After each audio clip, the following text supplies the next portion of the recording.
ఆచి చికెన్ మసాలా. దేశీయ stock markets flat గా ముగిశాయి. Consumer durable, IT, media, auto, oil and gas stocks లాభపడగా private bank, finance, defence, realty stocks నష్టపోయాయి. Bullion మార్కెట్లు నష్టాల్లో కొనసాగుతున్నాయి. 24 క్యారెట్ల గోల్డ్ 500 నష్టపోయి 1,41,352 రూపాయల వద్ద కొనసాగుతోంది. కేజీ సిల్వర్ 1,700 నష్టపోయి 2,18,900 రూపాయల వద్ద కొనసాగుతోంది.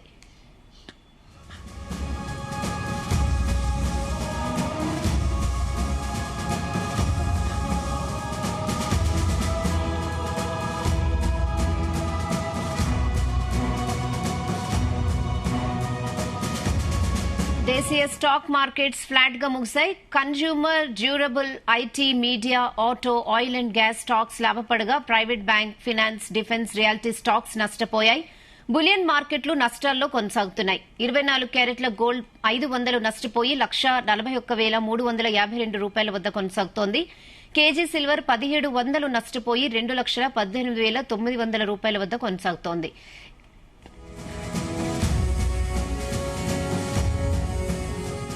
ఇదే అంశంపై మనతో చర్చించడానికి మార్కెట్ ఎక్స్పర్ట్ ప్రభు గారు ఉన్నారు లైవ్ లో.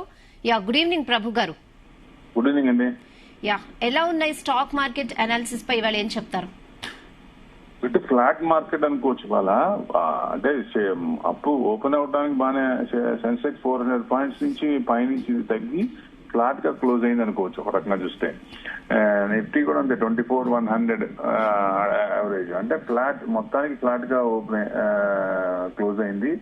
సో ఏదైనా ఆటో, మీడియా, కొన్ని సెక్టార్ల వరకు, ఎఫ్ఎంసీజీ, ఐటీ కొంచెం 0.67%, ఎఫ్ఎంసీజీ 0.25%, కెమికల్స్, నిఫ్టీ కెమికల్స్ 1.4% మేజర్. అంటే పడిపోతుంది మేజర్ ఏంటంటే బ్యాంకులు అనుకోవచ్చు. బ్యాంకు బాగుపడ్డాయి, ఫైనాన్షియల్స్ బాగుపడ్డాయి. సో మెయిన్ హెల్త్ కేర్ ఒకటి, మెటల్స్ కూడా కొంచెం ఇదైనాయి. సో మెయిన్ అది అనమాట. సో టోటల్ గా చూస్తే ఫ్లాట్ గా ఉంది మార్కెట్. ఎందుకంటే ఇవాళ సెన్సెక్స్ ఎక్స్పైరీ కాబట్టి అలా ఉందనిపించింది. జనరల్ గా అయితే ఇప్పుడు 86 నుంచి 84 అయింది క్రూడ్. జనరల్ గా మార్కెట్ కొంచెం రైజ్ అవ్వాలి, కానీ ఈ ఇష్యూస్ అక్కడ ఏం సెటిల్ అవ్వలేదు కదా.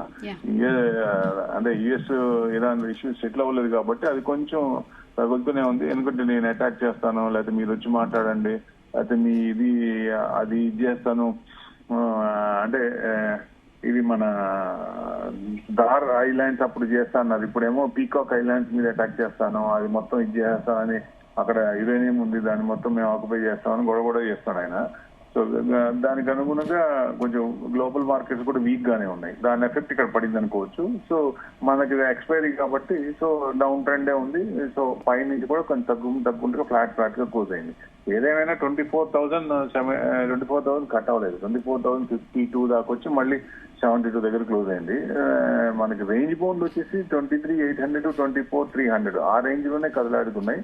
డౌన్ సైడ్ బ్రేక్అవుట్ లేదు, అప్ సైడ్ బ్రేక్అవుట్ అవ్వట్లేదు, డౌన్ సైడ్ బ్రేక్ డౌన్ అవ్వట్లేదు.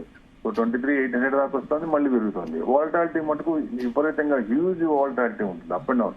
అంటే 1 డేలో 400 పాయింట్స్, 500 పాయింట్స్ అట్లా. గ్లోబల్ క్యూస్ కూడా వీక్ గా ఉన్నాయి ఇవాళ మెయిన్ దానికి అనుగుణంగా. సో ఆయన చేసిన స్టెప్ల వల్ల సో కోప్సీ కానీ, సౌత్ కొరియా కానీ 6%, వాళ్ళు 8% అయితే సీలింగ్ పడుతుంది, అది 6%. జనరల్ గా వాళ్ళు 200%, 300% హైకి వెళ్ళి అక్కడి నుంచి కొంచెం రివర్స్ అవుతుంది. యుఎస్ మార్కెట్స్ ఉంటాయి ఆల్ టైమ్ హైకి చాలా హైలో ఉంటాయి, కానీ మనది ఆల్ టైమ్ హైయే లేదు. ఇంకా మనం దూరంలో ఉన్నాం. ఇంకా 26 to 377 అంటే అది రావడానికి గగనం అవుతుంది. మనం 10% అబోవ్ హైలో ఉన్నాం. సో అది ఎప్పుడు వస్తుంది అనేది ఇట్స్ $1 million క్వశ్చన్. ఈ యుద్ధం ఆగిపోవాలా, సెటిల్ అయిపోవాలా, స్ట్రైట్ ఆఫ్ హార్మోన్స్ దగ్గర నుంచి ఆయిల్ సరఫరా కావాలి, అది అవుతుందా లేదా ఇప్పట్లో ఏటట్టు కనపడలేదు. మరి ఎట్లా సెటిల్ చేస్తారు అనేది. ఎందుకంటే మీరు వచ్చి సెటిల్ చేసుకోండి, లేకపోతే నేను అటాక్ చేస్తామంటాం, ఎంతవరకు కరెక్ట్ అది?